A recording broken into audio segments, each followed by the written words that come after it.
जय श्री कृष्ण दोस्तों, आप सभी का मेरे चैनल में स्वागत है। आज की वीडियो में हम लोग जानेंगे महालक्ष्मी व्रत यानी कि मार्गशीर्ष मास में अगहन मास में जो हमने गुरुवार के दिन माता महालक्ष्मी जी का व्रत पूजन किया था, उसका उद्यापन हमें किस प्रकार से करना है। क्योंकि जब भी हम कोई पूजा या अनुष्ठान करते हैं तो उसका उद्यापन किए बिना हमें व्रत का पूर्ण फल प्राप्त नहीं होता। तो व्रत की संपूर्णता के लिए हमें उद्यापन भी करना चाहिए, जरूर से करनी चाहिए।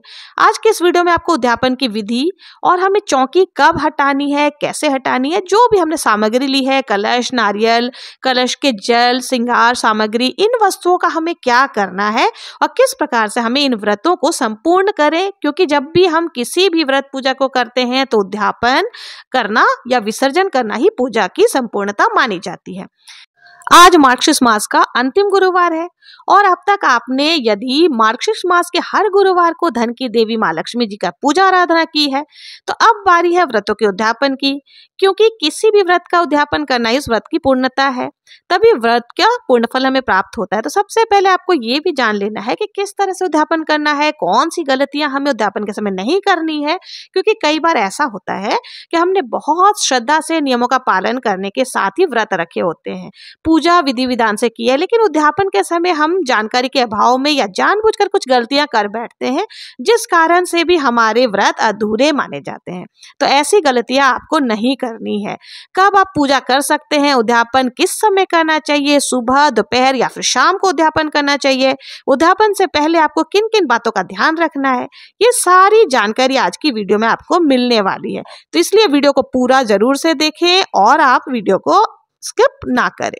देखिए, जब भी हम कोई पूजा आदि करते हैं तो हम अपने आराध्य देवी देवताओं को आह्वान करके आमंत्रित करते हैं। जब पूजा समाप्त हो जाती है यानी कि जब व्रत हमारे पूर्ण हो जाते हैं तो हम उनके ऊपर अक्षत छिड़क कर उनकी विदाई करते हैं, उनका विसर्जन कर देते हैं। लेकिन ध्यान रखें कि माता लक्ष्मी जी की जो भी पूजा होती है, चाहे वो मार्गशीर्ष गुरुवार के दिन हो या शुक्रवार के दिन हो या फिर दिवाली के समय की पूजा हो, तब तक आपको चौकी नहीं हटाना है। आपको माता लक्ष्मी जी पर अक्षत छिड़क कर कभी भी उनकी विदाई नहीं करनी चाहिए। क्योंकि माता लक्ष्मी का जो आह्वान हम करते हैं वो हमारे घर पर स्थायी रूप से वास करे, इसके लिए करते हैं। तो माता लक्ष्मी जी को कभी भी हमें विदा नहीं करना होता है, विदाई नहीं की जाती है। तो इसलिए आप अक्षत ना छिड़के। यदि आपने अक्षत के ऊपर माता लक्ष्मी जी की मूर्ति स्थापित की हुई है तो आप उन अक्षतों को चाहे तो एक लाल पोटली में बांध करके अपने घर पर रख सकते हैं, या फिर उन अक्षतों को साफ पानी में आप प्रवाहित कर सकते हैं, या फिर पक्षियों को आप दाना के स्वरूप में दे सकते हैं। अब उद्यापन से पहले आपको जो काम करना है वो आप जान ले। आपको क्या करना है, अपनी क्षमता के अनुसार 5, 7, 9, 11, 51 जितनी भी आपसे हो सके सुहागिन महिलाओं को आपको अपने घर में न्योता देना है। आपको ये काम एक दिन पहले ही कर लेनी है, यानी कि बुधवार के दिन ही आपको सभी को बुला लेना है। आजकल तो देखिए फोन का बहुत ही सुविधा हो गई, तो आप फोन के माध्यम से बुधवार को ही सभी को निमंत्रण दे सकते हैं। अगर आसपास की औरतों को आप बुला रहे हैं तो उनके घर जाकर के भी आप निमंत्रण दे सकते हैं। और अगले दिन सुबह सुबह भी आप ये उद्यापन कर सकते हैं, दोपहर को भी कर सकते हैं, शाम को भी कर सकते हैं। तो देखिए, जिस दिन भी आप उद्यापन करेंगी उस दिन आपको ब्रह्म मुहूर्त में उठ करके जिस प्रकार से आप अभी तक जितने भी गुरुवार माता लक्ष्मी जी की पूजन करते आए हैं उसी प्रकार से आपको पूजन कर लेना है। और उस दिन ध्यान रखें कि आप जो है पूजा में अलग से उनको श्रृंगार सामग्री, चुनरी आदि जरूर से उड़ाएंगे। आप सुबह में जिस प्रकार से दहलीज पूजन करते थे वैसे ही आपको दहलीज की पूजन कर लेनी है। वहां पे कलश स्थापना करके, दीपक प्रज्वलित करके आपको पूजा आराधना कर लेनी है। आप चाहें तो अगर कलश स्थापना नहीं कर रहे हैं तो दोनों तरफ दीपक भी प्रज्वलित करके पूजन कर सकते हैं। पूजा आदि करने के बाद आपको उस दिन विशेष रूप से खीर का प्रसाद बनाना है।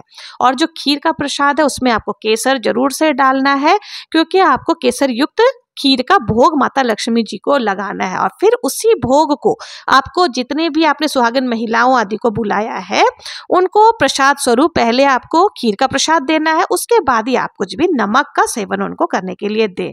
तो भोग प्रसाद में आपको देखिए बहुत ही सात्विकता से आपको खीर का प्रसाद बनाना है और बिना लहसुन प्याज के आपको भोजन तैयार करना है। और वही भोजन आपको जितने भी आपने अगर कुंवारी कन्याओं को बुलाया है या पंडित जी को बुलाया या फिर सुहागिनों को बुलाया तो उनको आपको यही भोजन करवानी है। देखिए, जब महिलाएं आपके घर पर आ जाएंगी तो बहुत ही प्रेम पूर्वक पहले उनके पैरों को धुला देना, चरणों को साफ कर लेना है। उसके बाद उनके महावर और थोड़ी थोड़ी मेहंदी हाथ में जरूर से आप लगा दें।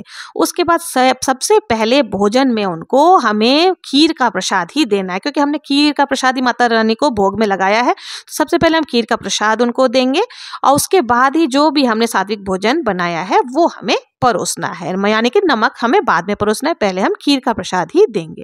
तो यहाँ पर सभी को खीर का प्रसाद हमें खिला देना है, मतलब जो भी भोजन आदि है बहुत ही प्रेम पूर्वक हमें भोजन कराना है, उनको आसन पर ही बिठाना है।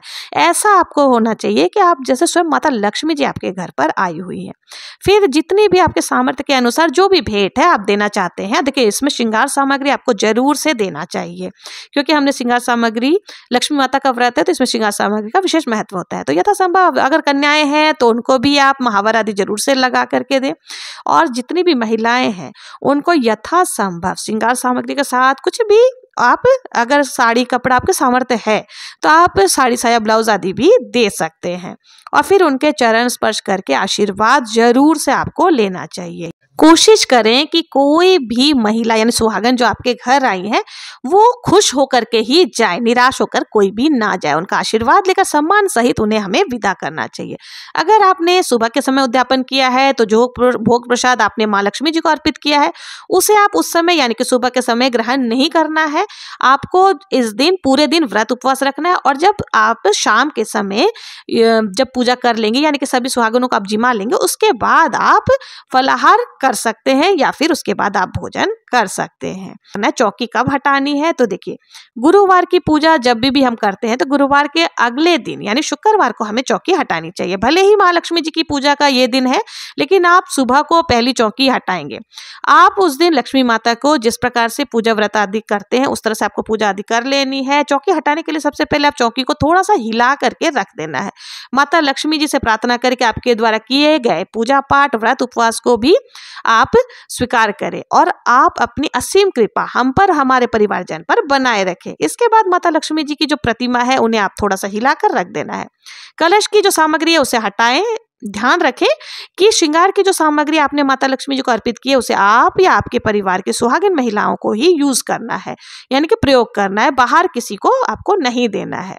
नारियल को माथे से स्पर्श करके आपको अलग पात्र में रख लेना है, और जो हमने कलश के अंदर अशोक के पत्ते आदि रखे थे या गेहूं की बलियां आदि जो हमने या धान की बलियां आदि चढ़ाई थी, जो फूल आदि चढ़ाए थे उन्हें हटा करके हमें क्या करना है, किसी भी पौधे में गमले में विसर्जन कर सकते हैं, और या फिर आप गौ माता को भी खिला सकते हैं। जल का जो कलश है उसके अंदर में जो भी आप उसको जल को जो है ना आपको पूरे घर में छिड़काव कर देना। केवल देखिए बाथरूम में आपको छोड़ करके पूरे घर में इस जल का छिड़काव कर दें, और जो भी जल बच जाता है उसे आप किसी भी पौधे में डाल सकते हैं। तुलसी जी में आपको नहीं डालना है, इस बात का विशेष ध्यान रखें।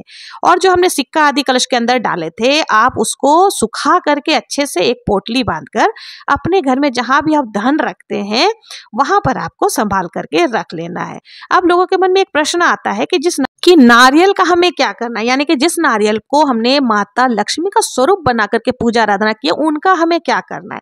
तो उस नारियल को आप माता लक्ष्मी के स्वरूप में पूरे साल अपने घर पर ही रखे रहना है, और जब अगले साल मार्गशीर्ष मास आएगा तब आपको क्या करना है, उसके पहले आपको इसका विसर्जन कर देना, या दिवाली से पहले आपको इस नारियल का विसर्जन कर देना। देखिए इस नारियल को घर में अगर आप रखते हैं ना तो सकारात्मक ऊर्जा का वास होता है, नेगेटिव एनर्जी जो होती है, नकारात्मक ऊर्जा जो होती है वो घर से बाहर चली जाती है।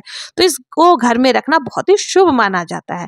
तो इस प्रकार से आप साल भर उनको अपने घर में रख सकती है। अब देखिए हमने जो रंगोली आदि बनाई थी चावल से, उनका हमें क्या करना है, उनको हमें झाड़ू से साफ नहीं करना है। कोई भी अच्छे साफ कपड़ा लेकर के आपको उससे उनको रंगोलियों को साफ कर लेना है। साथ ही देखिए हमने जो चौकी बिछाई थी चौकी को भी यथास्थान पर रख देना है। चौकी के ऊपर जो हमने वस्त्र बिछाए थे उनको धो करके आप वापस से प्रयोग में ले सकते हैं। तो इस तरह से जो है हमें व्रत का उद्यापन करना है, और इस प्रकार से जो है हमें चौकी को हटा लेनी है। आशा है आप लोगों को समझ में आ गया होगा कि मार्गशीर्ष मास के अगहन मास के गुरुवार को माता लक्ष्मी जी का उद्यापन कैसे करना है, यानी कि पूजा का उद्यापन कैसे करना है और बाकी बची हुई सामग्री का हमें क्या करना है। तो अगर आप लोगों को मेरा ये वीडियो पसंद आई हो तो वीडियो को लाइक, शेयर एंड कमेंट जरूर से करें। मिलते हैं नेक्स्ट वीडियो में किसी और पूजा विधि के साथ, किसी और उद्यापन विधि के साथ। तब तक के लिए जय श्री कृष्णा, जय श्री हरि विष्णु, जय मां लक्ष्मी।